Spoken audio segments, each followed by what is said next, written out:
Hey guys, for Tick Productions, I'm Chris Doman. So originally this video was just going to be a collision preview with ourselves and some special guests, but yesterday, Sunday, we got reached out by a very important member of the movie trivia Schmoedown. And, of course, we said, well, screw it. Let's get him in. Let's do an interview and let's add it onto this video. So, and just to clear up any confusion, I hope you guys enjoy.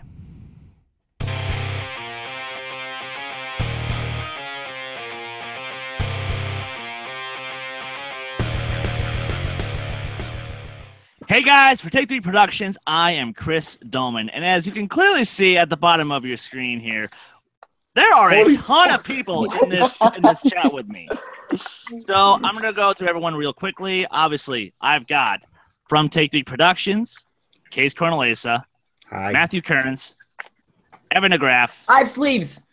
Jacob London, and myself. But we also have some very special guests. Some of our fellow Schmoedown reactors are here for what we're calling our Schmoedown Reactor Summit. The League. I like it. More or less, the Reactor League. We have some of the other Schmoedown reactors here who want to give their thoughts on the collision and the upcoming schedule that was released by the commissioner a couple days ago. And first of my special guests, we've got Jeremy Hastings. Jeremy, what's up, dude? Not a whole lot. Thanks for bringing me on. Yeah, man, glad to have you here. Next guest from Retro Gaming Rewind, we have Dave. Dude, thanks for coming on, man. How's it feel? Oh, it's great, man. Thanks for having me. The league has finally been united. Right? Unite the league, baby. Yeah. That's how it works. Also, we've got one of just the funniest people to watch their reactions to, and that being Max from Shinjuku Station, aka Soul Bro. Dude, thanks for being here, man. Man, thanks for having me, fellas, man. You guys are a thrill to watch too, man. I'm really happy to be here talking shop, man. Thanks for having me on. So, collision next week. 5 big matches in one collision week. I words don't describe how insane this is going to be. But Jacob, yeah, please tell me that we're going to be on a similar page in terms of who we think is going to win, or are you and I going to disagree the whole time like we usually do? I have a feeling there's 1 or 2 matches we might disagree, but the big one, I think, well, everyone knows who I want to win this week. So there's a few we might disagree on, but there's a few that we should be okay with. All right, sounds good. Okay. Now, first off, we have the team title match between everyone's favorite team, the Patriots, and the other big heels of the league, Team Top 10. The biggest jackasses in Schmoedown versus the second biggest jackasses in Schmoedown. Pretty much. Dennis Roca is gonna watch this video. Oh, he knows who I am. He knows I posted pictures of wearing his old belt, so he knows very well who I am. So we have another one who's on the list. Okay, yeah, that's good. That's good. Well, so you know what? Let's go through each person individually. Just give me your sum up thoughts. Max, we'll start with you.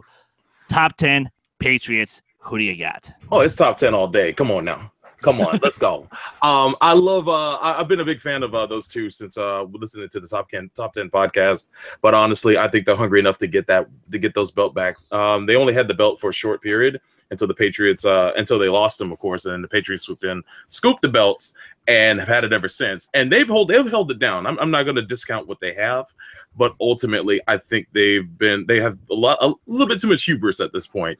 And I think the weak link in that team is JTE. As much as I love his thumbnails and I love his channel, but at the end of the day, it's got to be top 10, man. They really want that, and I just see this renewed vigor in both Matt Nost and John Roca. So I'm backing Outlaw Nation and the Four Horsemen. I'm in there. All right. Kearns, who do you got? Okay, I love top 10, but I'm back in the Lions den. I love boy Tom Dagnino. Patriots, because here's the thing. You could say JT is the weak link Patriots, but he's not as bad as a weak link as Nost is. I'm sorry. If Nost isn't on his game, it's going to be top 10 Patriots won again. And Roca, if Roca isn't on his game as well, he's not going to be able. I love Matt Nose. I love top 10. Oh, sure. Nose is the Evan DeGraff of that team. But Nose has strong categories that a lot of people don't, like animation. He's got animation and he's got sports. I know that maybe JT has sports too, but everybody seems to be blind in animation. And lately, there's been a ton of animation questions. Yeah. Oh, I agree. I honestly believe that she's overall, I think Nose is a dark horse. But go ahead. I'm sorry. I think Patriots is a stronger team. I think what you're saying about Hubers, I feel like top 10 might have that going in. Ooh. And we've seen that with Roca when he overthinks himself. That's how he loses these matches. So I like the match with Riley, the third one. Dave, what do you got? Well, I mean, I'm from New York / New Jersey, I literally just can't root for the Patriots. Can't do it. Smart man. That's fair enough. By that name, it can't happen. But Tom Dagnino, I mean, like he's probably my favorite personality in the Schmoedown. I love that guy. Everything he does is great. But I just can't root for the Patriots, so I'm definitely going top 10 on this one. That's what I'm talking about. Amen. All right. Evan, what do you got? Okay, here's the thing. People are forgetting that this match was probably recorded on the same day that the title match was at least recorded on. And that means Roca's gonna have 2 title matches. He's gonna overhype himself. I see him losing both. Roca's gonna get way too much in his head. I think they're gonna get something like horror thriller, and it's gonna absolutely screw them both over. Nose is probably only gonna get half of his questions right. And here's the thing: JTE and Snyder seem like they're on the same page, and that's scary. Once they're on the same page, and I think they will be for this match, I see them winning it pretty well. I think it ends up on the 3-pointer when you're gonna hear "and your winner." I don't think it's gonna go to a 5-pointer. I think we'll hear a 3-pointer, and that's how it's gonna go, which is I kind of sad, but Patriots are such a worthy team to be held of the belts, even though they're a bunch of a-holes as it is. They're still really good and worthy of the belts. So I'm not too upset by it. I just think they have a better chance in top 10 of winning. All right. Jeremy, what do you got? This is tough for me because I think personally, Matt Nost this is probably the most important time that a single player determines the entire team match. I mean, if Nost gives the perfecto performance that he did in the free-for-all, top 10 is going to get their butts handed to him pretty easily. But I got enough faith. I think Nost will bring just enough of a game that I think Roca, obviously, he's going to have to carry the team. And I see by just the narrowest of margins, I think we're going to have some new champs. All right, interesting. Kees, what are you going for? Well, people have already said that it's dependent on 2 people. In the one team, you have JTE, and in the other team, you have Matt Nose, because we've seen both of them choke up, and we've seen both of them do really well. The question really is, who's going to show up this time? If they both show up, that will be interesting. If they both don't show up, that'll be interesting as well. But otherwise, it's pretty easy. I think, though, we're going to see both show up, give their best, and top 10 is going to win by the slightest of margins because I just like them better than the Patriots. Because seriously, fuck Jeff Snyder and fuck JT. And you were just added to their list. I don't care. You know what? Well, to be fair, I feel like Take 3 kind of collectively already is someone on their list. So you know what? Don't drag me into this now. Come on now. Yeah, that's why I said Take 3. I didn't say you, man. Ooh, I'm kidding. But the thing is, yes, the Patriots are technically speaking the better team because Snyder and JT are on a slightly better page with each other. But between the 4, who is the best player? Roca. Hands down. Snyder's good. JTE is good. Nost is okay. But Roca is great. Mm-hmm. So here's the thing.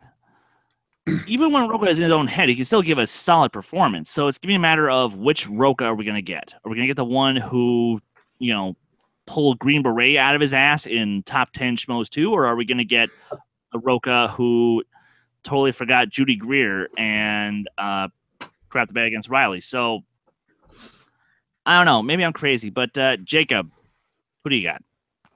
Look, everyone knows I'm a massive John Roker fan. Like, I'm part of Outlaw Nation. He is my go. But look, you cannot sleep on the Patriots. They are the champs for a reason. They are the only champs to ever defend a title. So you cannot sleep on them. I have top 10 winning it, but round 5, last question, 5-pointer question, winning it literally by the skin of their teeth. This is going to be one hell of a match. But I've got top 10. It's really interesting with this match because there's so many variables. It's like, is JT and Nos going to show up? Are the teams going to be on the same page? And it's just like, that affects the outcome of this game more than a lot of other teams playing each other, which, I think that's why we love to see these matchups, especially, something like a title match for this. By the way, Christy, who did you have winning? I had top 10. Also top 10. Okay, so top 10 is the favorite out of all of us. That's not surprising. Barely, though. Yeah, Barely, not surprisingly. Okay. Not barely. I mean, most of us think that top 10 wins. So. Now we're going on to the actual collision. Oh. So we're going to start this off with the number 1 team contenders match. The kind of suddenly Rotten Tomatoes versus the Nerds Watch. Rachel and Ken. I have no idea who to go with. Jeremy, we'll start with you. Who do you got? This is tough for me because these are my 2 personal favorite teams on Schmoedown, so I don't really want to see either of them lose. Mm-hmm. My philosophy when it comes to a team match is I usually the best player at the table between the 4 of them is usually the team I go with. Now the thing is, 3 weeks ago we all would have unanimously said, "What's actually it's a no-brainer." But then the Tim Franco match happened, and I got to tell you, he showed some major flaws in his game. I mean, I brought it up in your match. He missed 2 Disney questions and a Pixar question. When it comes to family films, I mean, it's a good thing Gray's there because he would be lost without her in that. At least to me, that at least proved how much Gray's important to that team, because I know Gray's gotten a lot of crap from a lot of people saying she's just so weak, it's unimportant that she's there. But that being said, I think Rachel is on such a high roll. She's gotten such support from everybody. I think she's going to use that. She's going to ride the momentum. Ken, I think, will do just enough. And I think Nerds Watch, by the narrowest of margins, will pull this out. Okay. All right. Kees. Same, Nerds Watch, because Rachel is really on fire recently. Ken also showed that he knows a lot more than I thought he did in movie trivia ever since he came back into this team league. And them together is a really good team. And Rotten Tomatoes, Matt Atchity, he choked up. And I think that'll continue here. And Gray is really on and off. We've seen her do really well, but we've also seen her choke up. So I think Nerds Watch just is the more solid, more consistent team there. So that's why they'll win. Yeah, no. Kate's probably an interesting point there about Gray, because she has had her moments. Like, let's say in the What the Flick match, she was a little rough. But then you look at the the IGN match, she was great. She was on fire. Yeah. So, Dave, do you think that's going to factor into that match at all?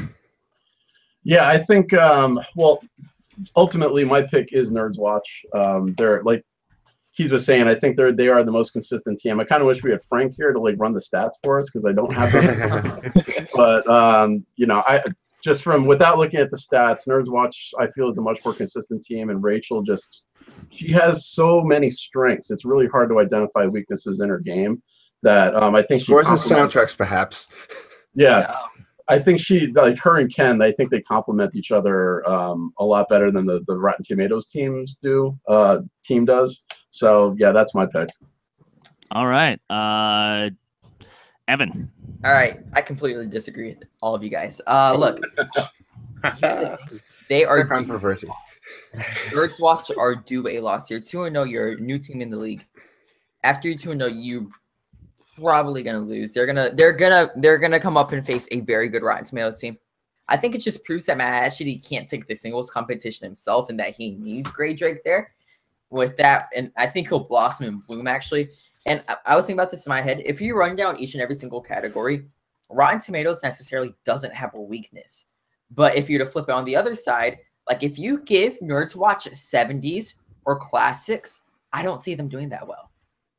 And I think that's right. that people are forgetting. Well. They have a bit more blind spots than Rotten Tomatoes do. And I think that's what's going to screw them in the end. So I have Rotten Tomatoes in a very close match. Fair enough. Fair enough. Max. For me, I also agree that it's going to be Nerds Watch. I know that both teams are on fire, coming off respective wins as of recently. But when it comes down to it, I do see that Ken. A lot of people would discount him because he doesn't, aka quote, watch a lot of movies, but he's also in the media sphere for when it comes to movies. So when it comes to recent films, he knows a lot because he does the news on them. He is also, I think he's a jack of all trades, to be honest, in the game, and I wouldn't underestimate Ken at all. Rachel, though, is definitely the machine in that group, and I do disagree. I do think she has a lot of knowledge about movies in the 70s, the 60s, even the 50s, because she's a student of film. So I would imagine that when it comes to like the more poignant films of that decade, I think she'd be okay. Gray, though, can't be discounted because she's the wild card on that team, just like Ken is the wild card on Nerds Watch. And yet she may not know as much as Matt does, but there's going to be odd movies she knows a lot about. You know, if it's Jeff Goldblum, she's got it locked down. So Yes. and that, or anything Hitchcock. as much as Tim slayed it during the last match with Matt Atchity, I also believe Matt Atchity had a bad game, just period. And sometimes it takes the bad game to shake up the player. And I think that's going to be the fire to lit. This match is going to be close, as far as I can tell you. It may even go into sudden death, which I hope for every one of these matches. Please give me sudden death with every one of them shits. That's enough for me. I'm sorry. Oh, no, it's all good. And you know what? Speaking of the machine, Matt Kearns, you got any thoughts? You know, I think this match is going to be really close. I think it comes down to either sudden death or a 5-pointer. I'm going to give the slight edge to Rotten Tomatoes, though, just because I've seen them in more matches. I've seen them work together, and I've seen Gray. Again, we saw with like the cats and dogs answer. Like, she knows stuff Matt actually doesn't. Matt knows stuff she doesn't. I think for me, this is more a thing of I've only seen 2 matches from Nerds Watch. We have not seen a losing match from them, and so we don't know when they lose, do they get their asses handed to them, or is it a sudden death loss? So I that's just why I'm going Rotten Tomatoes, but Nerds Watch could easily take it because Rachel is scary. All right, Jacob. I've got Nerds Watch because Rachel is slowly becoming one of my favorite competitors. Ken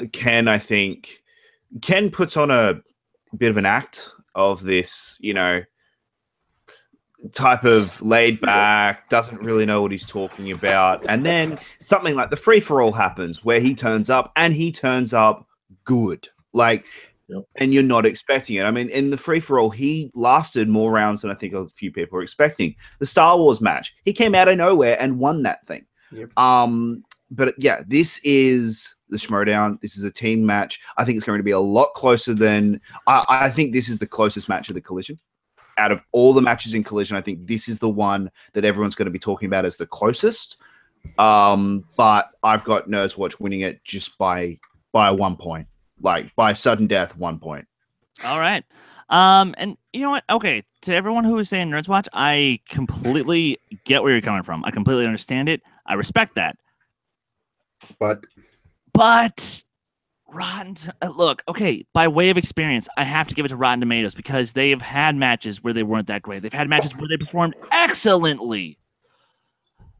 But then they also, you know, have just had middle-of-the-road matches. And to be fair, I don't think we're going to get a middle-of-the-road Rotten Tomatoes. We're going to get them at, like, their peak. This is going... I feel like because of their performance against IGN, that's more just fuel to the fire for them. I mean, Christ, they set the record before Team Action broke it. So,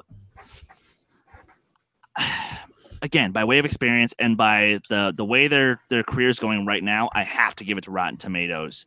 Good. Okay, so 5 for Nerds Watch, 3 for Rotten Tomatoes on that one. Yep.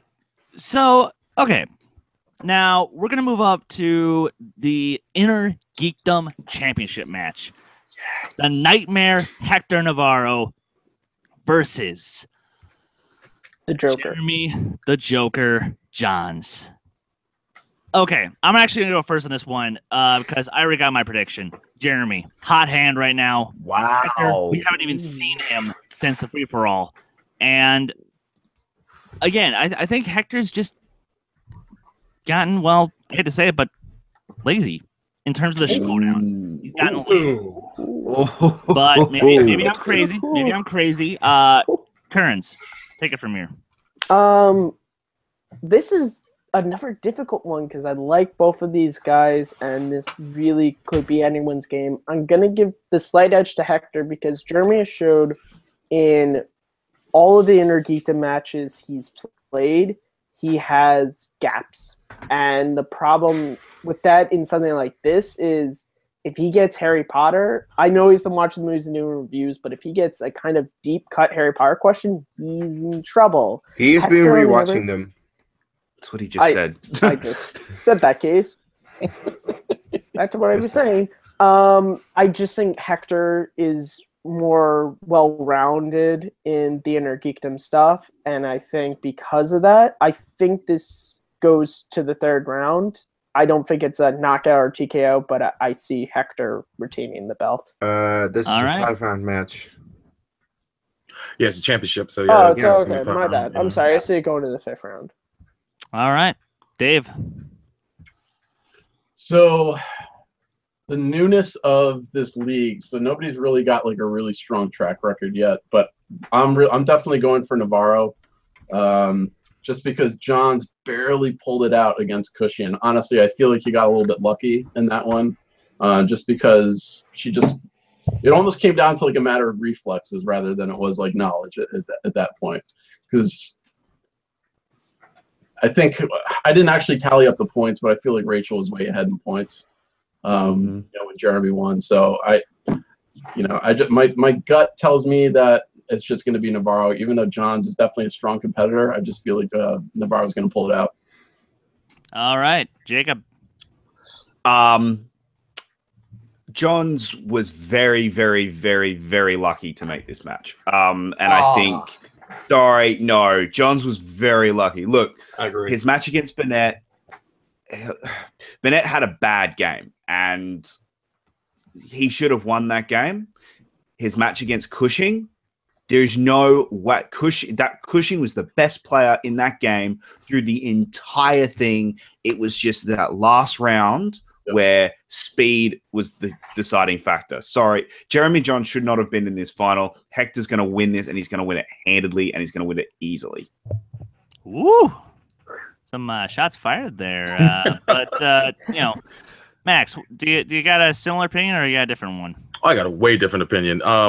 Jeremy Johns, he reviews movies for a living. So I honestly believe, especially with the refresh of going through the different Harry Potter movies throughout the last couple of weeks, I think he's going to be definitely re-upping his Harry Potter game. On top of that, he hosts movie games on Screen Junkies. So he also has played the role of a trivia host.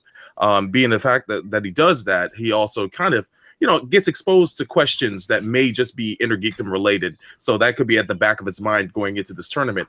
Hector has not defended the belt yet. You got to keep that in mind too. There's the pressure on that. And when he goes in this, Hector's out of practice. Jeremy is coming off of 2 victories so far, if I'm correct. Is that right? He won the 5-way, and then he won against Robert Burnett. So, and I think Hector kind of got lucky against Burnett because the way the match played in Hector's favor. So as far as I can tell, Hector's improving. He won the belt through some circumstances. Jeremy had to fight 2 difficult opponents to get where he's at. So I think Jeremy's going in on fire, and I think he's going to take it. No love for Jason Inman in that 5-way, but to be fair, Inman did not perform in that match. So he did not. That's a completely other conversation. That is a completely different one. Let's take it to who I consider to be the Inner Geekdom, master around here at Take 3. Case. What do you got? Yeah, this is definitely like my wheelhouse because every single category in the Inner Geekdom match I'm good at. I usually do really well in these matches. And Jeremy Johns is my favorite reviewer, so there's a certain personal bias going on. But yeah, he did really well. I mean, don't discredit him. Yeah, did he get a little bit lucky? Yes, but that's also the game. Half of everything is luck, half of the rest is knowledge. So really, he needs a little bit of luck, but he also showed that he knows his stuff. And Hector hasn't done anything since he won the belt, like anything. So I think Johns is winning this simply because of his recent experience. You know, I was really hoping for two different words after you held that really for a second, but that's okay. Jeremy, thoughts? The way that I usually pick up on Inner Geekdom matches is, to me, who has the most knowledge in comic book movies, simply because those are the questions that get asked more than anybody.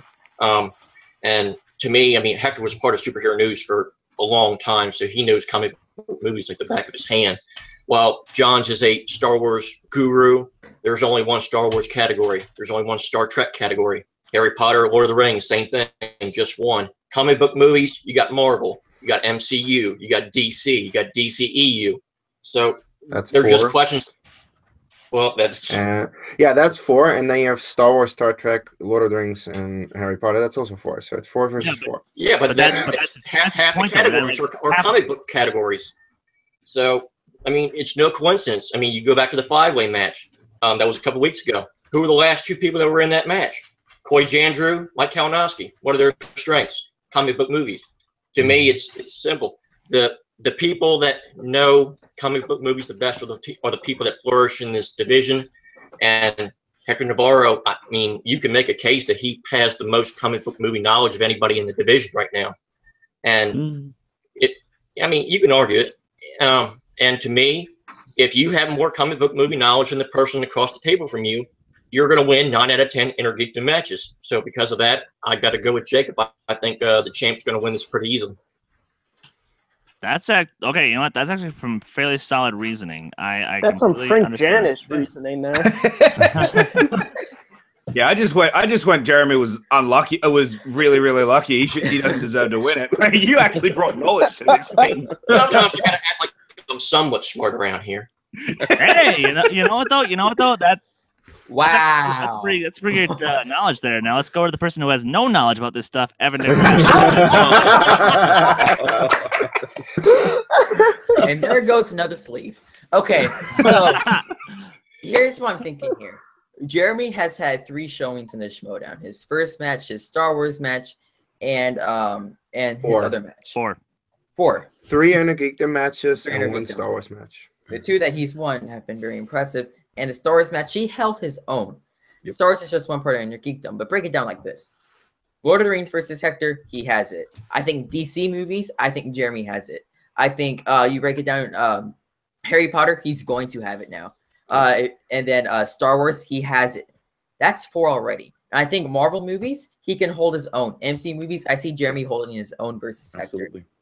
And if you just break it down, and here's the thing, I think Hector's going to show up, and the last time Hector was on, look at his reaction. Look at how much stress he has on his face. You never see that out of Jeremy. Jeremy's going to be much more relaxed, much more focused in this match, and not with the stress that Hector is going to go through. And Hector hasn't done this for quite some time now. Jeremy is in his prime. And I think people are forgetting this. Jeremy is in his prime, and he is fighting his way through, and he's not going to worry about it. And he's not going to worry about it. Hector is going to stress out. He hasn't been doing this for a while. I just see Jeremy winning it. It'll be tight, but Jeremy wins it. Okay, so that's 4 Johns, 4 Navarro. Ooh. Yeah. Close. Also, could I get a clarification about something? It is the rule that the champion or the higher ranked player gets to choose opponent's choice, spinner's choice on the wheel. Is that right? Yeah. Yeah. I'm calling 0% chance those things are on the wheel. I'm gonna call that right now. Yeah, I doubt it. Yeah, there's no way there is. No way. Yeah. Nope. I don't know. We'll see. We will though. Jeremy's done some risky things before. That's true. That's true. But speaking of, all right, Chris. Yeah, I come on. This is the match. Look, I'm sorry. That triple threat, I don't fucking care. Number 1 teams, I don't care. I don't fucking care. I'm with you, Jeff bro. I'm Snyder. with you. Jeff Snyder versus the commissioner, Kristian Harloff, in a possible retirement match if the commish loses. Stop. Which, granted, I know that sounds a little ludicrous, but Stop. this is what he said. I know. You know, I'm gonna take it to Jeremy. Does he retire or does he stay? I think he's going. Gotta call it. I know a lot of people have been saying that, you know, Kristian's been on such a roll lately. And I'm like, wait, when was the last time Jeff Snyder lost a match? Chris Tuckman. Yeah. Which That was a while ago. a year ago? Yeah. I mean, it's A been few months. No, that was a year ago because Chris just got married. It was Yeah. the weekend Chris got married. I mean, it's Jeff Snyder's been on pretty much as big a role as anybody in Schmoedown right now. I mean, if that's the case, he's. I mean, I don't want to say it because I like Kristian a lot because I know he sees all our reactions. I know he doesn't want us to say he's going to lose, but I think Snyder's got it. I think the commish will be. It was 6 months ago. Well, that's a very interesting We'll be done. opinion. Evan, you seem to have quite the reaction to that. Let's go to you. Here's the thing. I really don't want Kristian to retire. He built this thing from the ground. You know, he made a high school freaking boxing league. Like, this is his bread and butter. And like, for me, it's like seeing him taken out as a competitor. We have seen Darth Harloff turn into the commissioner, and both personalities are so cool and so much fun to watch. He just has this type of aura and presence about him, and it'd be sucked to see him leave. And that being said, it's hard for me to not pick Snyder because Snyder has nothing to lose. Kristian has everything to lose in this match.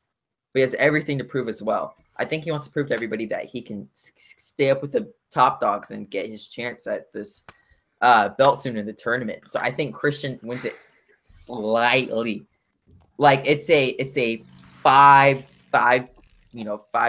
decision there. Oh, this is freaking me out because apparently the champ of Worldwide Move Trivia has something he'd like to say about that. Jacob, what you got? Sorry, Kristian's got nothing to prove. The whole reason he's retiring is he said he was going to retire when he versed Makuga. Like, it was my next match that I lose is it. There is nothing that Kristian has to prove anymore. He kind of wants to retire, but he wants to go out when he loses a match. He keeps winning. And you saw it in his last match.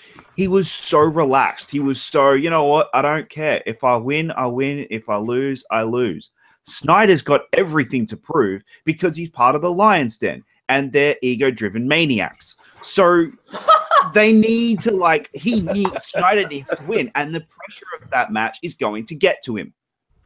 Harloff, it's not going to get to him. He loses, he loses. He wins, he wins. It's not going to affect him. Whereas in Snyder, he has the Lion's Den behind him, and he's going to have to win because of the Lion's Den, and it's going to get to him, and Harloff will win.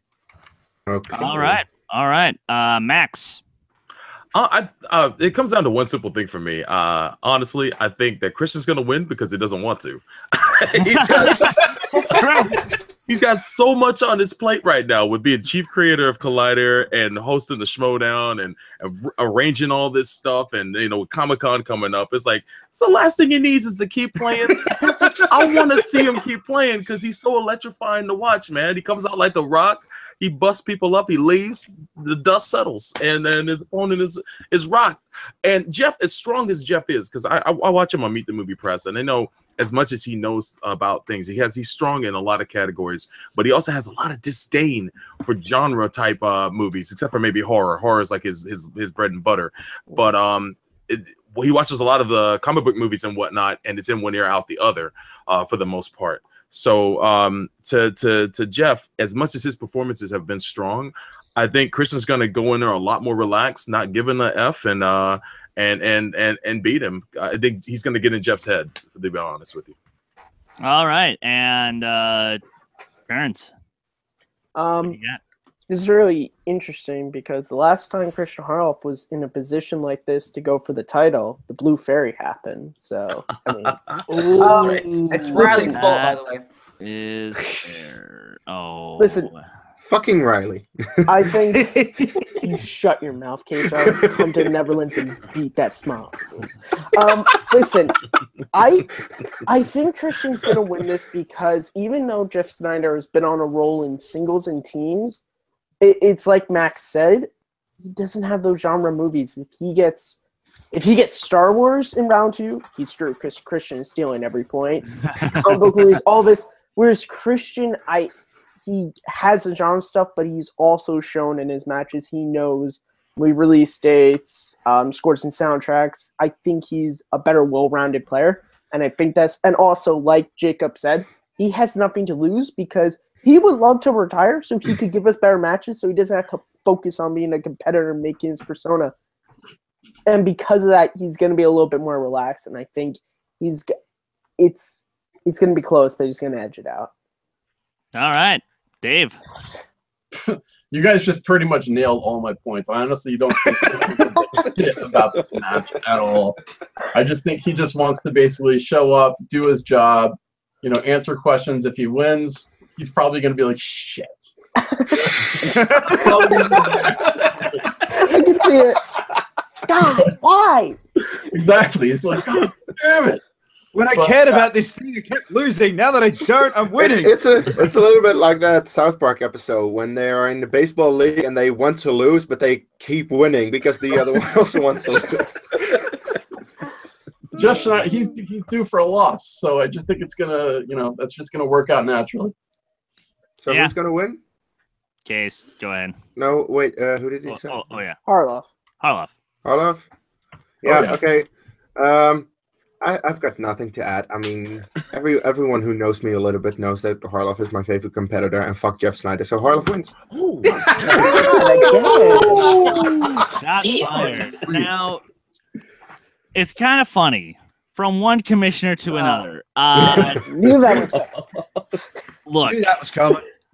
Shut up, Jacob. It's true though. I myself am in a similar position, and my trivia career has sort of followed his path. I won a couple, and then I lost a couple. Here's the thing, you're gonna lose. So. Oh, okay, Evan, I'm hanging you up. Fuck you. Okay, but in all seriousness, Kristian is in the perfect place to actually go for the gold because he is. I'm not gonna say he's lying to us or to himself intentionally. But you can see it in his expressions, his eyes. You can see that he actually does kind of want to be the champ at least once. Mm-hmm. And here's the thing. I feel like if he wins this match, then he gets that title match. And he wins that. He'll be it, yeah. And he'll be the champ for maybe one title defense. And then at that first one, he'll lose, and then he'll never compete again. And that's when he'll finally stop. Fate is literally fixing his matches, and he can't do a damn thing about it. So, yeah, of course, I gotta go with the commish. I mean, come on. Are you kidding me? It's not even a question. Okay, so 7-1 for Kristian Harloff on that one. 7-1 Kristian Harloff. What loser voted Jeff Snyder? Who was it again? That was Jeremy. Holy shit! Wow. I mean. Hey, wait, and watch. All of us are going to end up sitting there going, "God damn it, our brackets are ripped." Honestly, the only reason I even picked Snyder is because he follows me on Twitter. Oh, he's friends with me on Facebook. Huh, I got 10 followers. Jeff Snyder's one of them. Nice. That's it. Well, shit, I'll follow you after this. I don't know how I screwed that up. I don't know how I screwed up to get Jeff Snyder to follow me. That's true. That's a great point. Okay. 3-way. Just a small Mark Yoni Riley, Dangerous Dan Merle, and the Outlaw John Roca. I know who's voting what from our team. Yeah, I was going to say that too. Max? Man, this is the toughest one out of all of them, to be honest with you. I am definitely rooting for Roka, as I always do. But I think that Merle is going to go in here. I mean, he got taken down because he had a blind spot with the Burbs, which is crazy. And Roka played out of his mind that game. But this is a triple threat match. We've never seen a triple threat championship match before. Riley may go in there and dominate. But for me, I think Merle's got the edge, but I'm definitely rooting for Roka only because I want to see him get the strap back. Honestly, he's the best. He's the best champion when he has the belt in the league because he just knows what to do with it. Everybody else is like quiet. I'm voting for Roka, but I think the odds are, if I was to do a matchup thing, I think Merle's got the edge. But I'm going for Roka. But I'll put my lot in with Roka. I'll put it in with Roka. All right. I've got faith in the brother. Let's go. Faith in the brother, indeed. All right, Evan. Okay. I'm gonna be the first and probably one of the only two people to vote for this guy. It's Mark Riley's belt. And I'll tell you why. Roka, again, second big match. They're probably gonna be recording the same day. He's gonna get too much in his head. I can just see. And here's it. I feel so bad because Roka is such a good competitor. He's gonna get way too passionate about this, and he's just gonna things that he should know are gonna just leave his mind, and it's not gonna be there. The one wild card for me in this match though is Dan Murrell.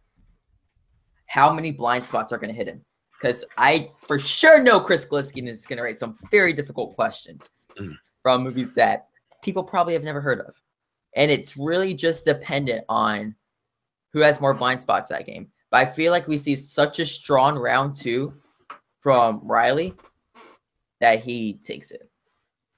A Barely. A very interesting prediction. Jeremy. Rooting for Roka. I got to go with Merle, though. I mean, when it came to Merle, everybody was wondering how was he going to fare after he lost the belt. And then he showed up in the free-for-all, and, I mean, it was almost like he couldn't even miss. I mean, he got what? It looks like 85% of questions right, and it took the power of the spirit to Draco. I mean, it was. I still can't believe it. XX5XX. God damn it! So What a great moment. So your vote is Merle? Yeah, I got to go with Merle. Okay. All right. Not so obvious, at least for me, because I haven't asked him yet. Kees. In my case, it's not that obvious, though. You could have known this. Yeah, Merle. It's not really a question for me. I don't really think the other two are as well-rounded, as knowledgeable, and as cool as Merle is. Because when Merle gets there, he is focused, especially with the sunglasses and the cap on. The one thing that I'm a little bit worried about is that Roka might get into his head, but that's about it. Otherwise, Merle has got this. All right. Dave. Oh man, this is a hard one. Yeah, this is definitely the hardest pick out of all these. My head tells me Merle just because he's a freak. And, Okay. he is. I mean, the guy's just a freak. He's a trivia freak. But Oh, trivia freak. Okay. yeah, Not a freak of nature. I vote for him because he's a freak. Freak! and the only Soundbite. no, I think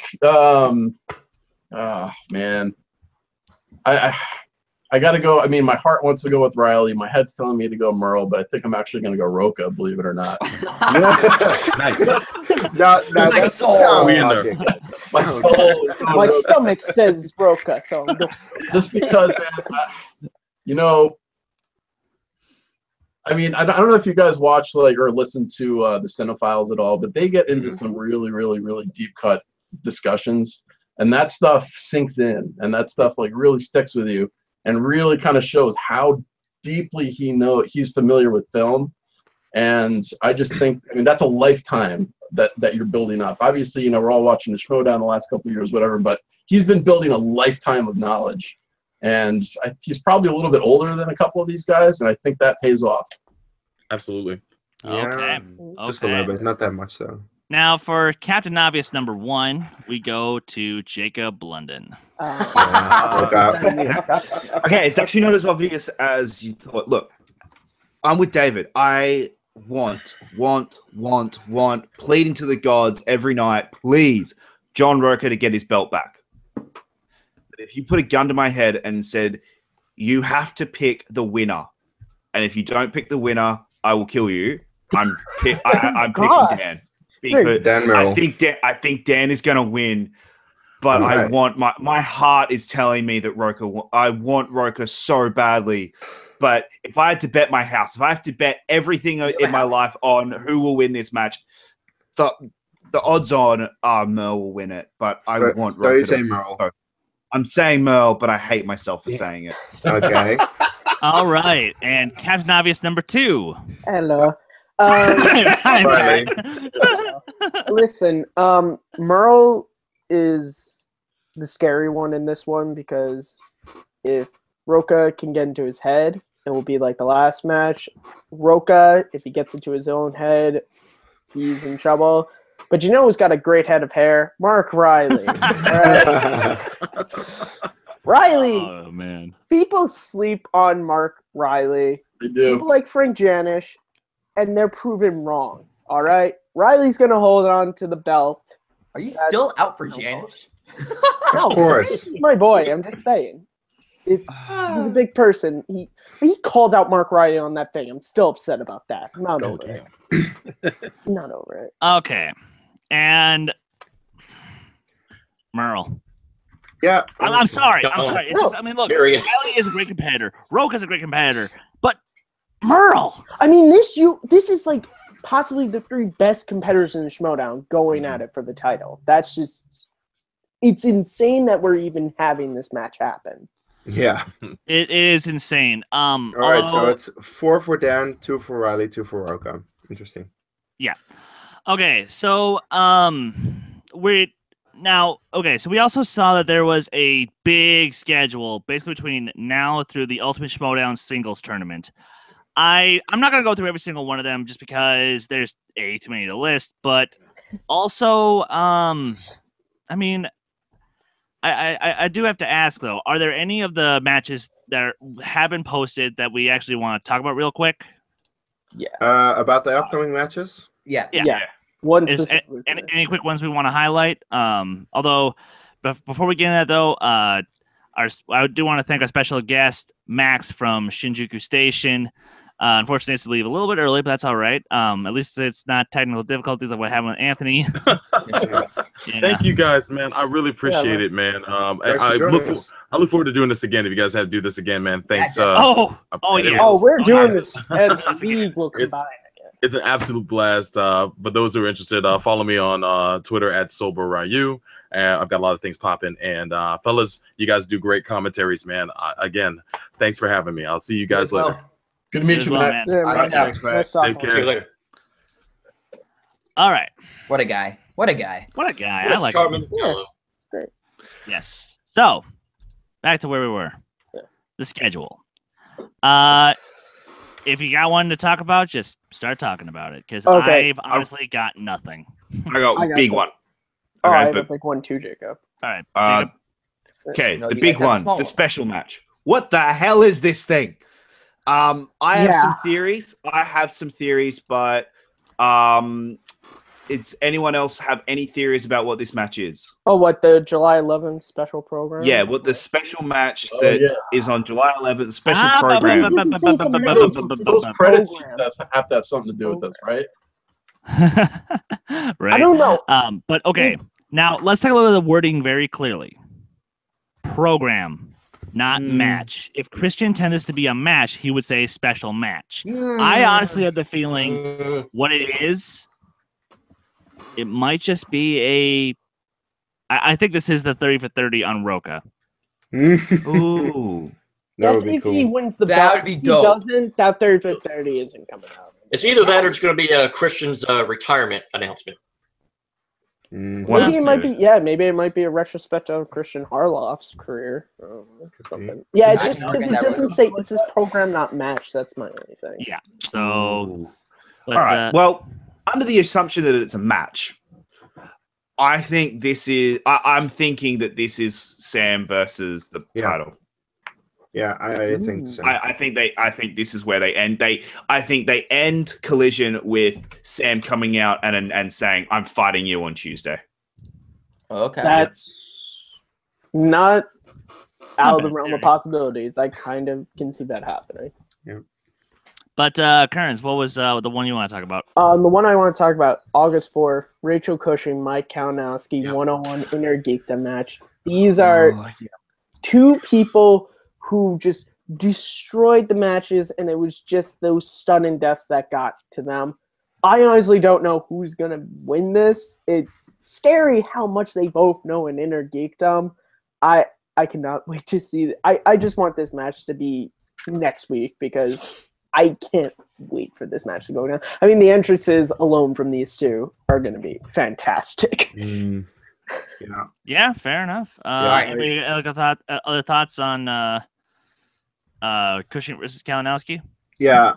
As I said, this is my league, what I'm made for, essentially. And Cushing and Kalinowski are great competitors. Same as Burnett and Inman, that match that has been announced also in a Geekdom. Both of those matches, I'm so looking forward to. I mean, I love this league. I cannot wait to see more of this league. So both of those matches, very I'm much glad looking this forward league to. is growing. I'm glad that Yeah. I'm really happy that it's growing. Talking about a growing league, there's a match that an old man has to play somebody, and we're not sure who that somebody is yet. Scott Mance versus to be determined. This is why this match is important. Scott Mance wins, he's in. And I think if he's in, I think he goes further into the tournament than people say he does. He has the knowledge. Nope. No. He just has to learn how to use it. And I think he learns how to through the tournament. And I think that's why that match is huge. Scott Mance wins. I think he has a really good shot at running that tournament. Did you see that Rudnick match? Yeah. Sorry. Did you watch that one? I'm sorry, this is Scott Mance, and even I'm saying I saw the Oh, fuck you. I even made a post on Facebook talking about that match, that whenever a match gets above 3 total points, everybody needs to celebrate because they crossed the Mance-Rudnick line.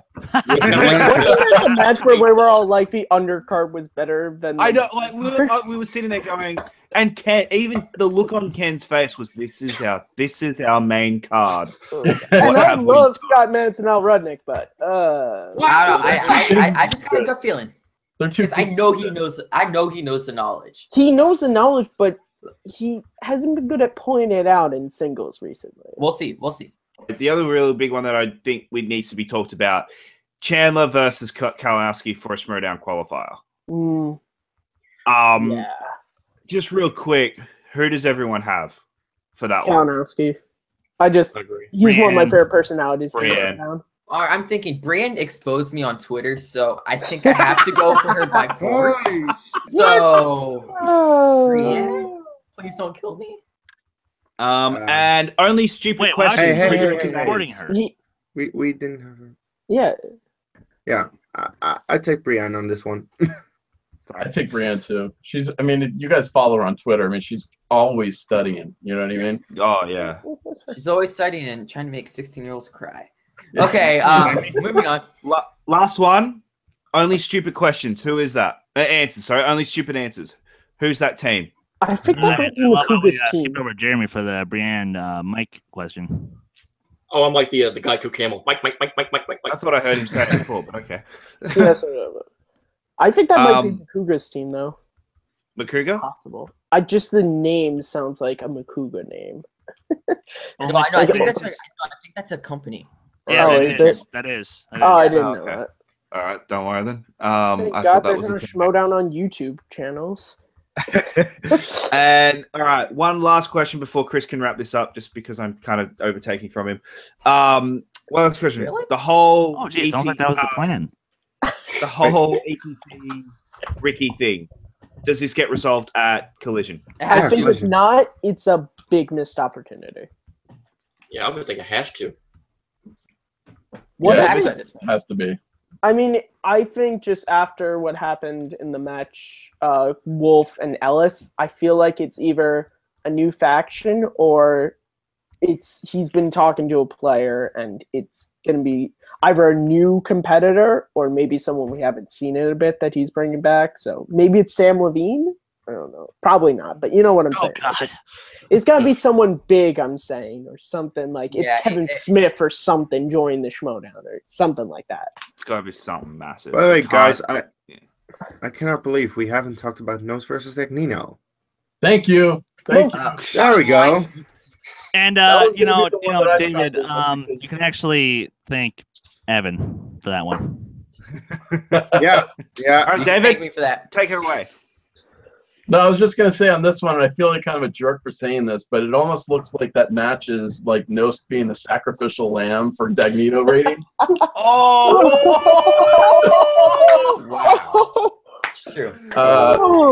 Yeah, I mean, I don't know, like Tom, he's no joke, man. Like, you know, we've seen it. He is no joke. He knows his stuff too. So, but so does Nost. I think it'll be a good one, but I think Dagnino's gonna pull that one out. Like, and I don't think it's gonna be that close. Ouch. Okay. Fair enough. Fair enough. You know what? Speaking of, actually, because I have my own thoughts about that one too, because Tom, I think he takes it.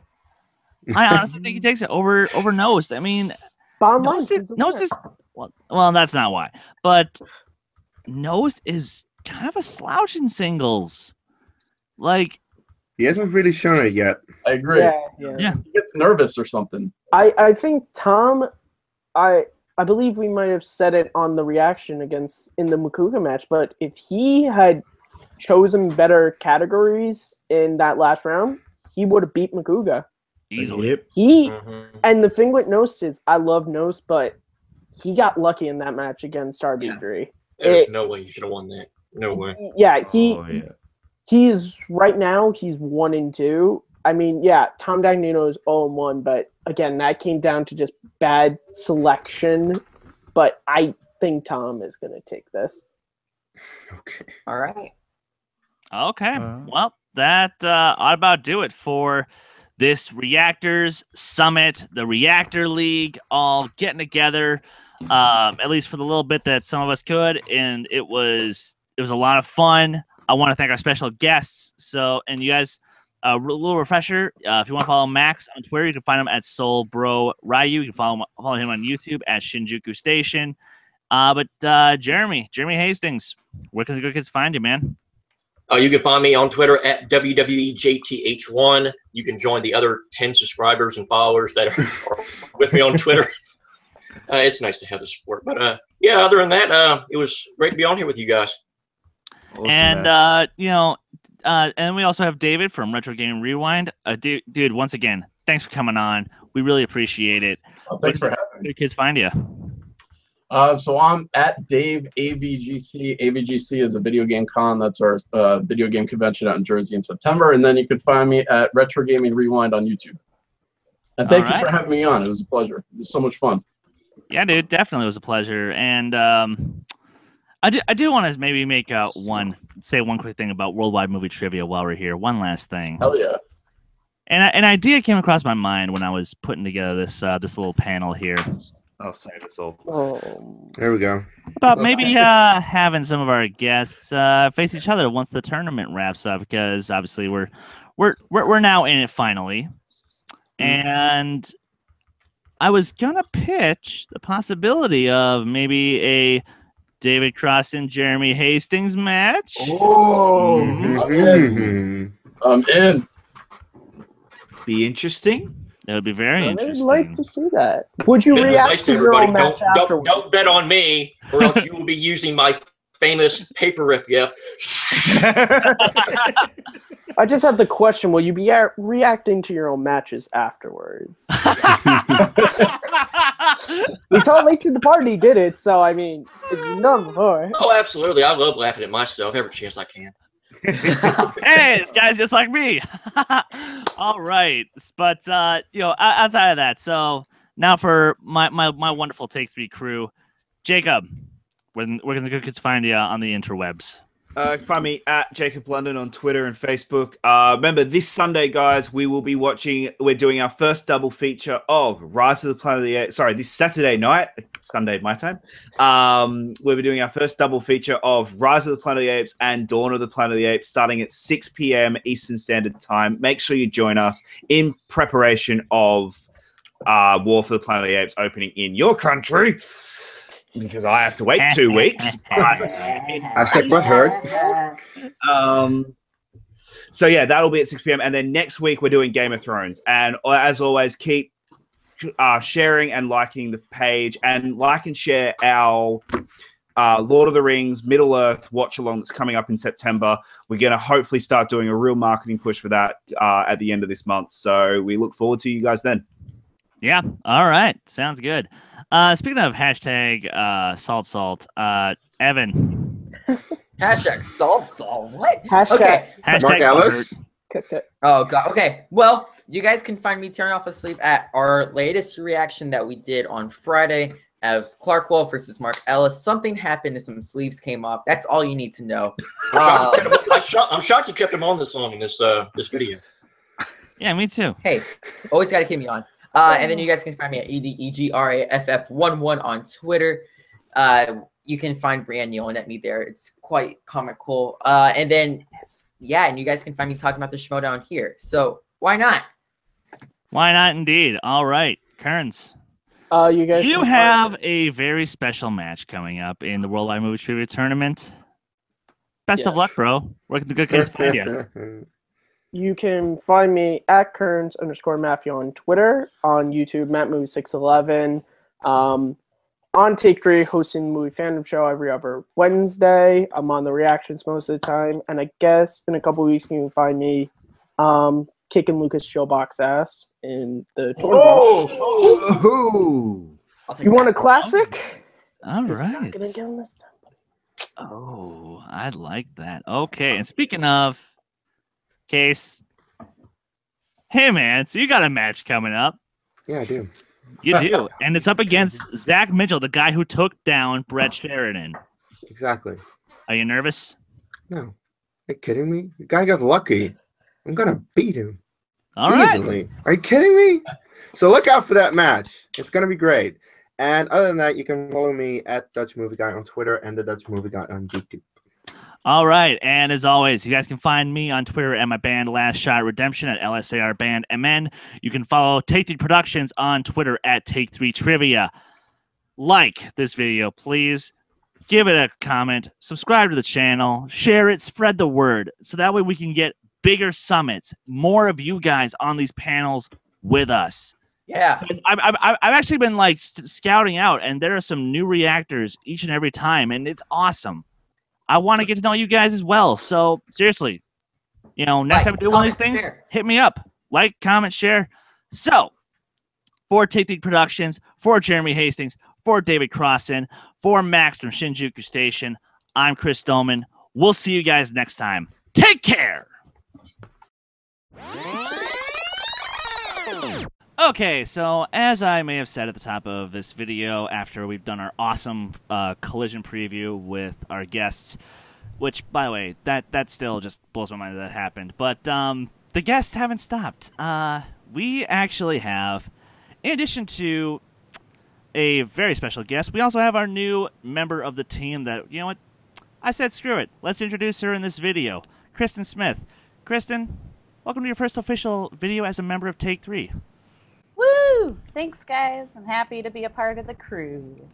Yeah, I mean, well, to be fair, we had to get a female on at some point. There's only so much sausage fest we can take around here. So, and, of course, again, as I said, we've got the one, the only, the reason we're all here, the commissioner, Kristian Harloff.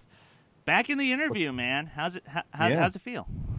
It's been good, man. Everything's good. I know that you guys were, well, I figured you guys were going to be doing some kind of preview, so I reached out to Chris and I said, if you guys want to talk a little bit about the collision, let's do it. Yeah, and that's exactly what we're here to do. So, you know, I'll give everyone here on the panel, just give them a couple questions, and Kristian, obviously, you don't have to fully answer. That's sort of your technique, as it were. Sure, bring it. But I'm gonna start this off real quick.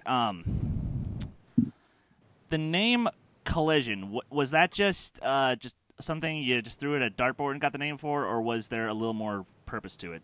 No, it had a purpose to it. I think because of what I wanted to do with. I knew there was going to be some big matches, and I knew that there was going to be some implications. And obviously at the time of the name, we didn't know that the triple threat was going to happen, but we knew that these big personalities and whatever was going to happen was going to lead up, was going to be a collision of sorts. And obviously it goes well with Collider. So it was something that, just going back for the WWE roots, that if you're going to have the Schmoedown Spectacular, you got to have the Collider Collision. And you know what? To be fair, it's like you said, that is a perfect name for it. Evan, since the last time you saw Kristian was at Celebration, correct? Yeah. Okay. But here's my question. So the last time we saw a Schmoes in a competition, I had to cut off a sleeve.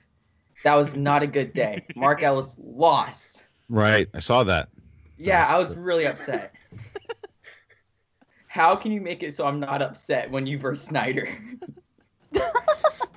Well, I mean, Snyder's pretty good. Clark Wolf is pretty good. These other competitors are really good. So if the good news is that you guys are getting emotional about the matches, the bad news is that you got to start spending some more money at your local thrift store over here. I think that it's Snyder's tough, man. I put a poll up today on the Facebook page about who people thought would be the player of the year if it happened right now, and a lot of people had a lot of arguments that he could be in the conversation. He's certainly not one to hold back to tell us how good he is, but he backs it up. And with the Patriots in top 10 going at it this Tuesday, it just shows that he already has faced main event level. So I would say I'm not a lock, and to be quite honest, I go into matches a lot differently than I used to go into them, because now I have more things to concentrate on.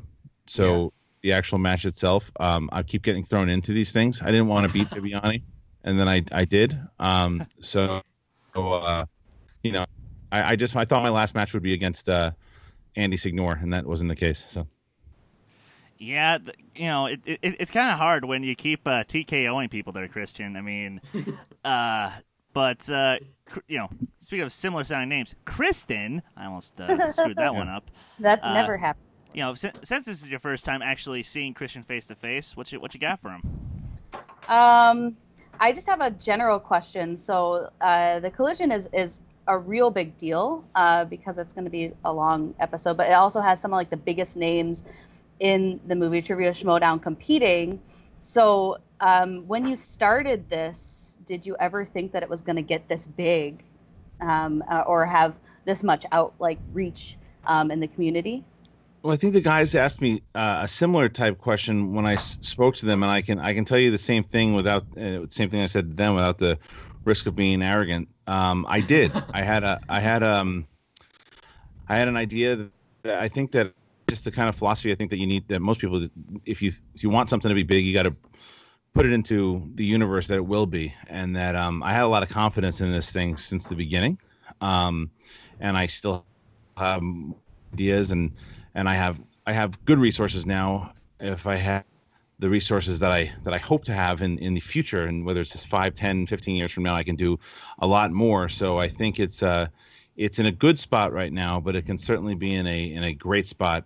But people like you guys who keep watching and sharing, and I say this, and I tweeted out your link the other day because it's fans like you guys that are so passionate, so into it. Like, I love watching you guys. I mean, like when how invested Jacob was when Clark won, and how he proved all you guys wrong. He was the only one that picked Clark, which was kind of, imagine how I felt. I'm sitting there watching my teammate go, and Clark's one of my close friends. That was a tough one for me because I know how Clark kind of beats herself up beforehand, and she kept saying that Mark was going to kill her, and I was like, that's not the case. I knew it was going to be a close match, but anyway, to answer your question, I hoped that these personalities would kind of lock in, and the fans would get as invested. So I hope that's a good enough answer.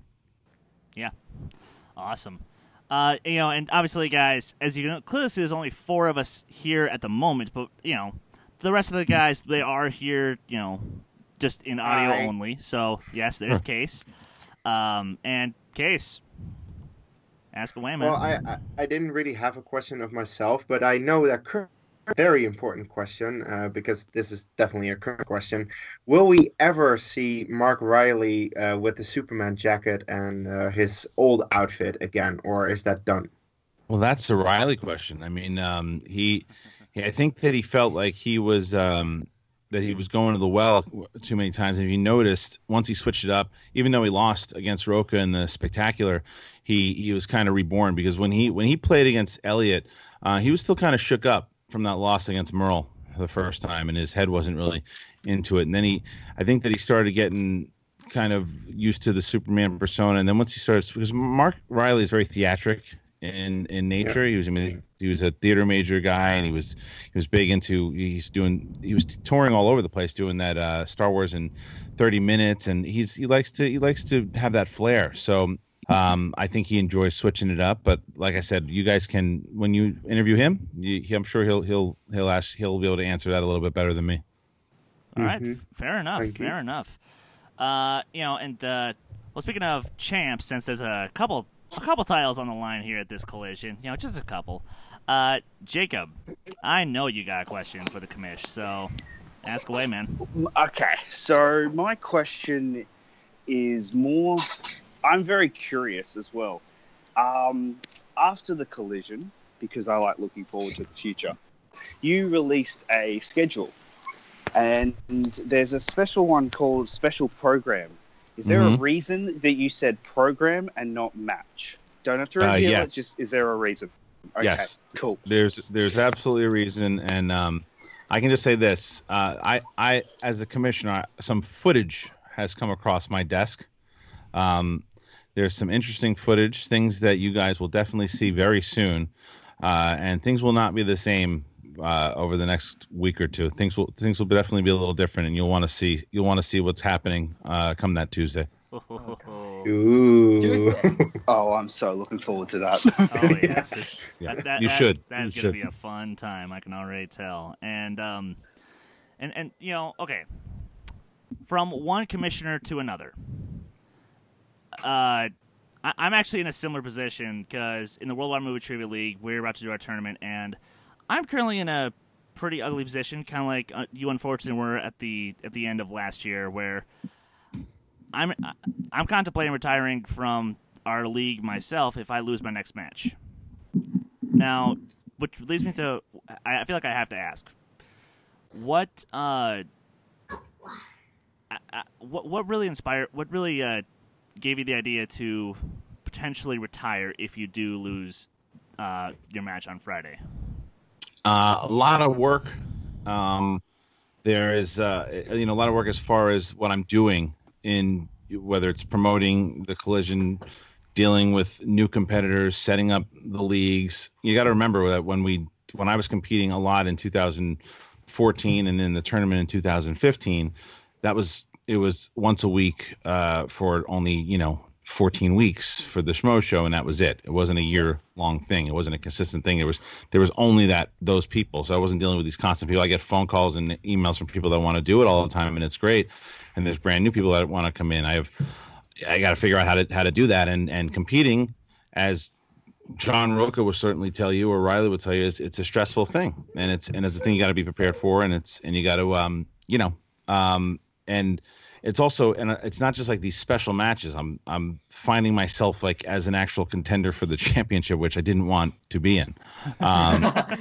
So that kind of thing is, like I told you, Bibiani would have, if I was going into that match against Bibiani, figured, I'll go in, I'll put in a good fight, and then that would be my last match for maybe a long time, and I won.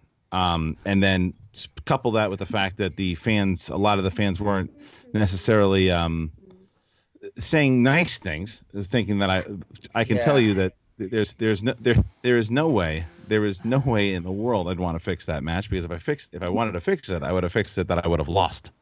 And you will have seen in their reaction that I was annoyed about how you guys had to reveal that things with the questions in the Clark Wolf versus Ellis match. I saw you got upset about that. And I appreciate that, but the thing was that I would have done that with or without that thing, because I think that people should know that there is a document that, because I think it's a valid question to say, like, well, doesn't, he's got the questions in front of him all the time. How does that work? And the answer is that there's a separate document. There's a separate document that is prepared for myself and Mark when we play that we don't get to see, and then hence why I wasn't able to look at those questions when Makuga was answering them.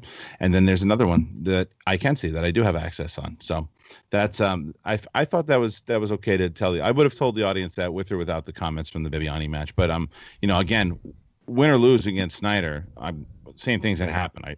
If I win, it's he wanted to play for the championship.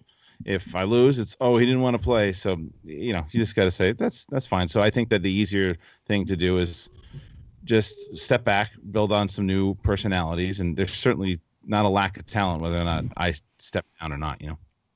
Yeah, easily no. And the thing is, we are seeing some new. Speaking of new talent, we are just seeing some new people that, I'll be honest, I first didn't think they were going to necessarily do that hot. Again, because Rachel was unproven before her debut with Ken as Nerds Watch, but I'm glad I was proven wrong. Right. Well, she's someone that it was funny because the story behind Rachel, I think that Clark Wolf told this story, or Rachel told this story actually on the rundown, but it was I've known Rachel for a long time. And she was an editor, and we've known each other for a bit, and she's always kind of expressed, this would be fun to do here, but not really legitimately wanting to do it. And then I want to tell you that it was at the Spectacular. Clark Wolf came running up to me, and she's like, "Your friend Rachel should be competing like next week." And I was like, I know she's probably good. She's like, "No, she's not just okay. She is great. She's getting everything right from the audience. You have to put her in there." And Clark was her biggest advocate. So I can a little behind the curtain. I don't know if I've ever talked about that. Is that I was actually her original teammate was not supposed to be Ken. It was supposed to be Sam Levine. Whoa! Yeah. I had them set up. I had them set up for a lunch meeting, and they were gonna meet, and because Sam was looking for a teammate. So I had them meet, and they were gonna meet, and they didn't get a chance to. And then it just hit me. I was like, well, actually, the Nerds Watch would be something pretty fun. And then I talked to Ken. I said, Ken, how would you feel about Team Rachel Cushing? He goes, I love it. So, and Ken didn't really have he was on the desk, but he didn't really have a presence inside the Schmoedown, like competing for a while. So it was, I think that was kind of a no-brainer. And I wouldn't be surprised if within the next 5-6 months, we find out that Sam Levine will find a teammate sooner or later. Maybe maybe a Drew McWeeny or something like that. You never know. But but we'll because we don't want to obviously take too much of your time, Christian. I'll go across the panel one more time, and if anyone's got a question, then I'll close this out. And then Jacob, you got something? On the spot. You're welcome. You got all the events. You got everything coming up with Collision. You guys can ask whatever you want. Yeah. So with Collision, what, other than your own match, what would you say would be the one that fans should keep an eye out the most for? Yeah, it's tough. First of all, what an appetizer you got on Tuesday with the Patriots and top 10.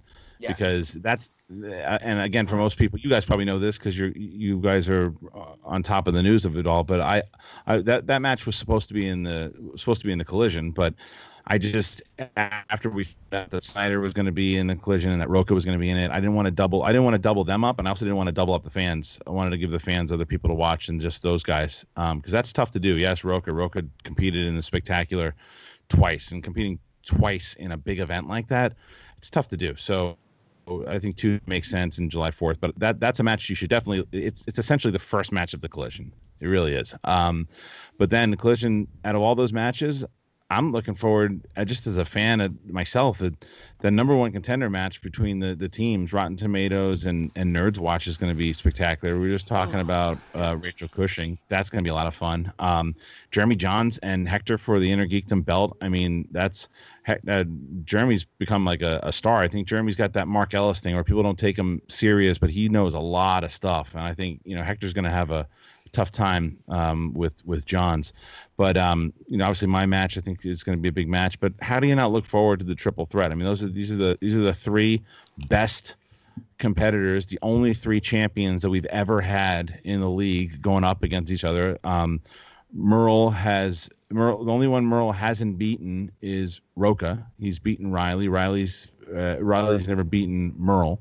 And Roca's beaten Merle 3 times. He's beaten him in the 2015 tournament. He beat him for the title, and then he beat him with me against Andy Signor. So he's got a little bit of clout, and then obviously he's got his 3 wins over Riley also. Including that match in the 2015 tournament. So I think Roca's going in there with. I mean, people obviously Dan Merle is Dan Merle, and he's Ali, he's Mike Tyson. He's one of the best of all time, but. Roca, I think, has got the most chips. I think Roca's got the one with the most power going into this match, to be honest. Even though Riley's got the belt, I think Roca's got a good chance to take this thing home. Yeah, that was a very heated discussion during our collision preview with everyone because Max from Shinjuku Station, he picked Roca right off the bat. Jeremy Hastings, he went for Dan Merle. Obviously, Kearns and Evan picked Riley, and then myself and Jacob and Kees and Dave from Retro Gaming Rewind. Yes, we all said Merle, but it was so back and forth between Merle and Roca because it's like Vegas odds have Merle probably. I would say taking it, but I mean, like I said, don't forget that. There's a couple of no matter how smooth, calm, and collected Merle is, Roca's inside of his head. I mean, he's got 3 victories over him. He's also, we saw, some people might think ring rust had something to do with Clark and Ellis. Merle hasn't had a singles match since February. That's so true. It's something to consider. I mean, he's been in there in the free for all, and he's been in there in that team match, but.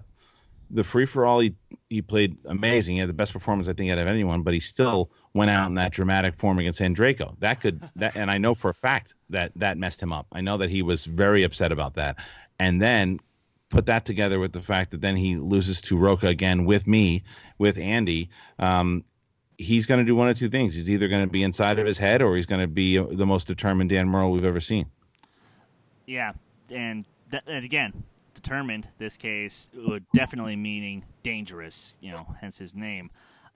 Kristen, got one more question for the commish? I think there's an upcoming match.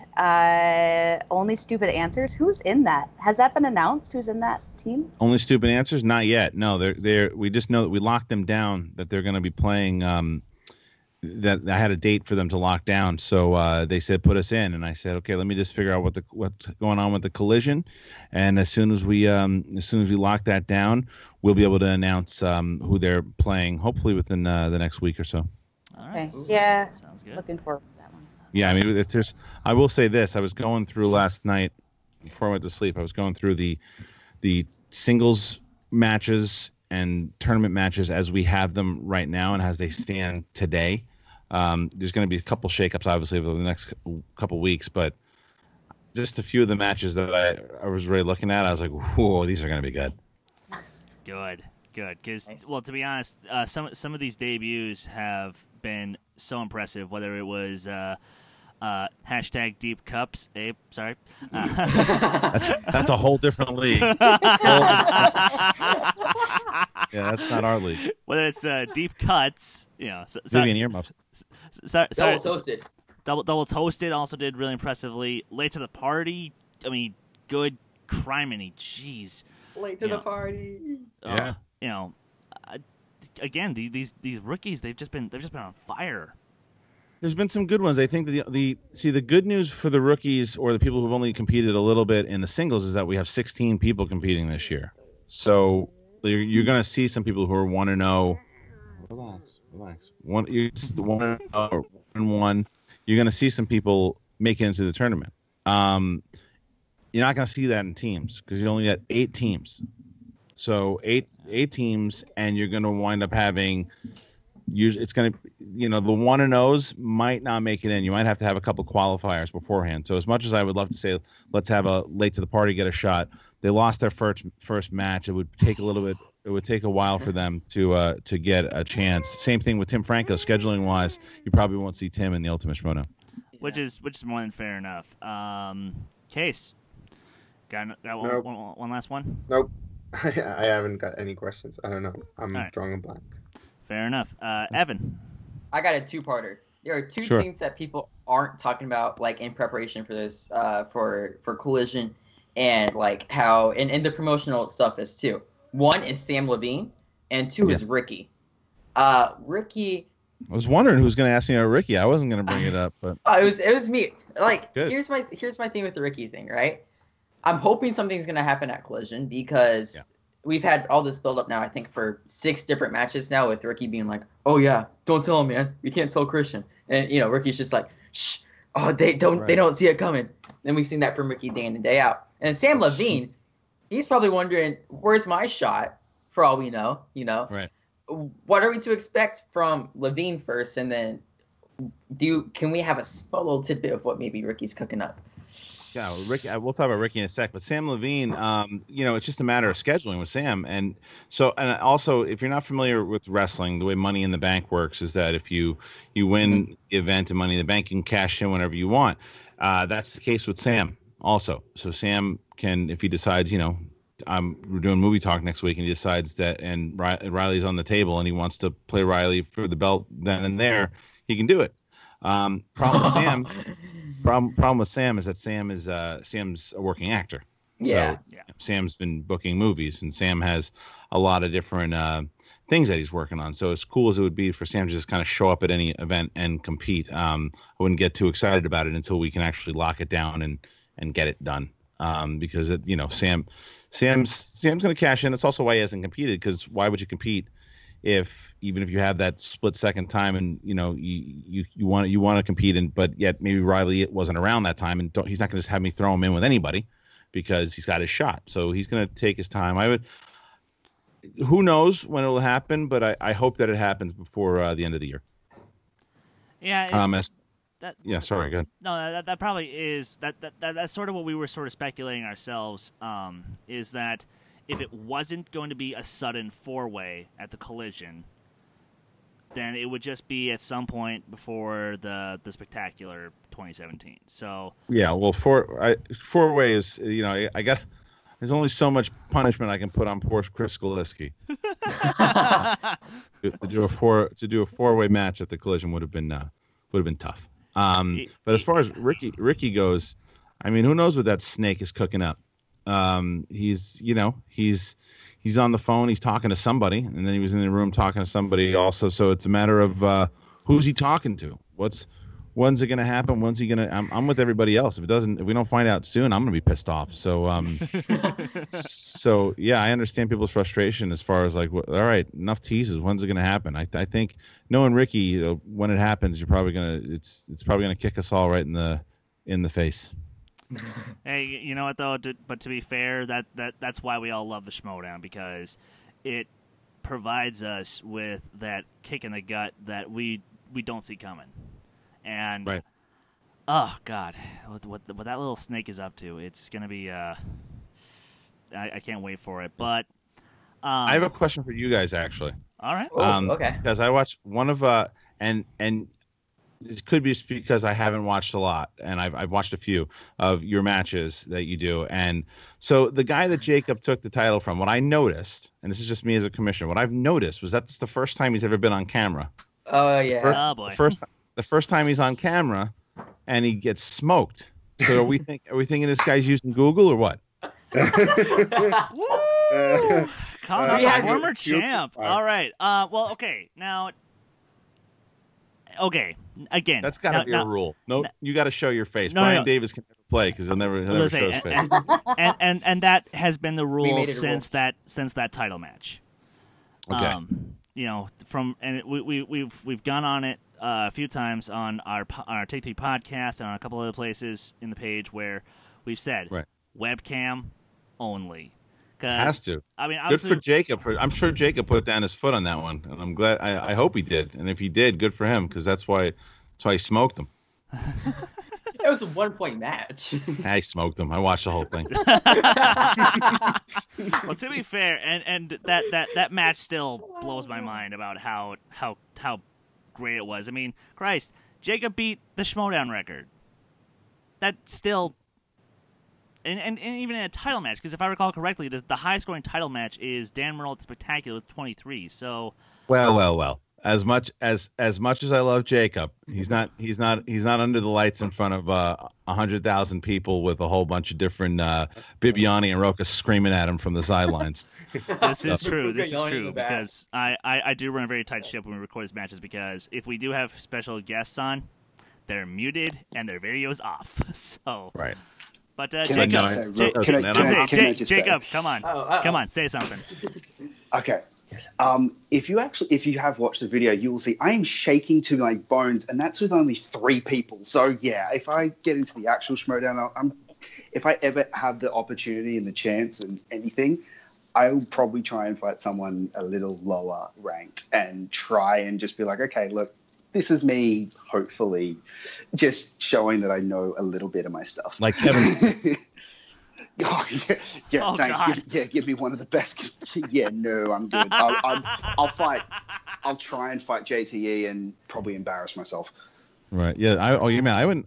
Little Evil's someone that I think you're coming into a match with. I wouldn't put anybody against Little Evil in their first match because he's just such a goofball and he's dangerous though. I mean I was just going over this and I don't know. I mean Frankie Janish probably will tell you this the most. He holds the record combined for the most wins in Schmoedown history. That's true. I think. I mean, if you look, I don't know. Him and Riley tied. Him and Riley might be tied. Let me see. So we'll do the math together because Riley's 9 plus his 3 wins. He's 12. JT's got his 6 wins with He's got 5 total wins with the Patriots. No, he's got 5 wins with the Patriots. But how many does he have with Patriots and box office breakdown? And box office. That was that's what I was trying to close to 3. So he's got 8. He's got 8 wins and then he's 4. So he's 12. So yeah, so him and Riley are tied. Yeah.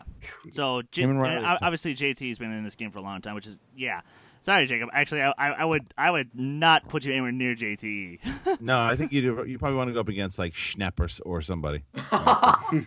But no, there's a lot of great matches and a lot of good feuds too. I love like the new superstars that are kind of coming in. You know, you look at like Brienne and Rachel. Oh, and don't tell me about Brienne. What happened? You get into a fight with okay. Twitter. Twitter. On Twitter. Man, no, she came after him on Twitter. It was beautiful. Yeah, you don't want to mess with Miss Movies. And then Jay Washington. So there's a lot of. The next half of the year, if you think the first half of the year was good, you ain't seen nothing yet. Yeah. Oh, trust me, we're all looking forward to it. And speaking of that, that's the second half with the Ultimate Schmoedowns and stuff. Actually, this is where I'm gonna do my final question for the evening. What gave you what made you make the decision to go from doing your original idea for the singles Ultimate Schmoedown from 7 fatal 5-ways to a traditional 16-player bracket? That's a good question, and I think it was a tough decision. But even though I love the format and the idea of the fatal 5-ways, there's a lot of things that was making me go, man, maybe this isn't the reason. One of those things is going back to Skaliski, is that the fatal 5-ways weren't going to be run like the Inner Geekdom fatal 5-ways of the past. They were going to be more like the Star Wars Celebration, where it's going to be and the way that the Collision is going to run also is that it's a straight up match, no eliminations during each round. So it would be, you would have these big battles throughout these 7 weeks, but then it's also not fair to records because we're going to think about putting if there's 5 of you guys going on, the only person who wins gets the record, and it doesn't have that same thing like putting in 16 people into the grinder that somebody can come in. I mean, look at Bibiani right now is 2-2, right? If Bibiani goes into the tournament, he would be, if he fought today and won the whole thing, he'd be 6-2 when he came out of it. So it gives a person that's in the tournament a chance to really beef up their stats. It gives us some marquee matches.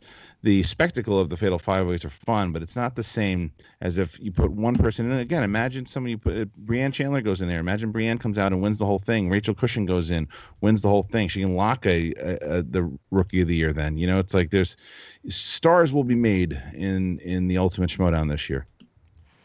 Yeah, and I get the feeling that,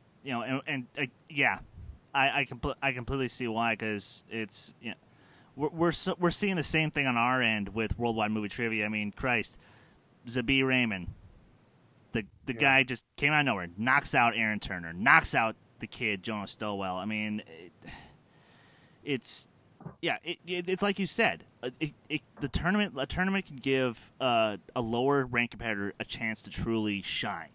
Yeah, especially if they go on a hot hand, and yeah, that's. I mean, you don't know who knows? I mean, look at last year. I mean, Makuga beats Mark Ellis, wins the whole thing. But I mean, you look at, and then Roca. That's where Roca became Roca, was in the Ultimate Schmoedown. His match with me was one of the best matches that we've had so far.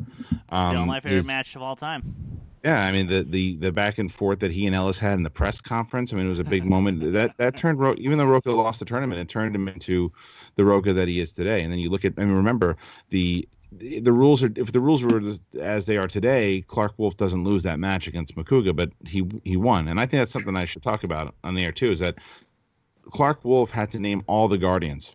After that particular, we made sure that there's, and Snep had one too. We had to name all 7 dwarves. We just that was just too difficult of questions. You only had to name, she would only had to name, if it was today, 1 or 2, and she would have won that match. So that's something I was reading in the comments. People who give Clark Wolf a hard time are very silly. She's one of the best competitors that we've had. Yes. She is the farthest thing from overrated. If you look at what Frank Janisch wrote with his stats today, she's got like the 3rd or 4th best answer ratio out of all the competitors. She's got the highest steal ratio out of all the competitors. Her only losses come from including that Makuga loss. You've got her other 2 losses are to Dan Murrell and Mark Riley. I would, and after her win against Ellis, I would put some money on Clark Wolf as a one of the tournament seats. She's gonna do pretty well. I was just saying, is she someone that won me over from day one? Even though, for the sake of seeing Finstock magically pull out another win, I kind of wish he had won that match. But but to be fair, she kicked his ass fair and square. So thank God she did, because that people don't realize that if she had Finstock, because the league was so young at that point, Finstock was going to have a title shot if he won. He was 2-1. Yeah, and that's true. He almost got one after the free fall. That's true. He wouldn't have took it. He would have given it to Andraco or Snyder. Oh, okay. Oh yeah, that's also true. Well, yeah, that I know for a fact. Oh yes, and thank you for that. Creepy weirdo. But again, guys, thank you so much for tuning into this awesome interview. And Kristian, we cannot thank you enough for taking the time. And go on, keep kicking ass. Just don't challenge anybody that's Googling the answers. And with that, guys, thanks for watching this video. Kristian, where can the good kids find you on the interwebs? I would just say go to the Schmoedown, man. Have fun. I mean, you see what these guys are doing. Be a part of it. Join the Schmoedown. Get involved. Don't be one of these guys that just goes, "Oh, I'm just there for the trivia, and I'm not watching the other garbage." You can be there just for the trivia. That's fine. Enjoy it. Want to be there for the game? Don't comment until you've actually watched the whole entire thing. Again, not spiting anybody if you're just there for the game. I personally think just the game is boring. I like the whole entire thing. I like the whole entire show, and I hope everybody else does as well. But it's but again, I'm not spiting anyone for just liking the game. I'm just saying, just be a little open-minded before you do the match starts at 10:01. Well, you got one converter here.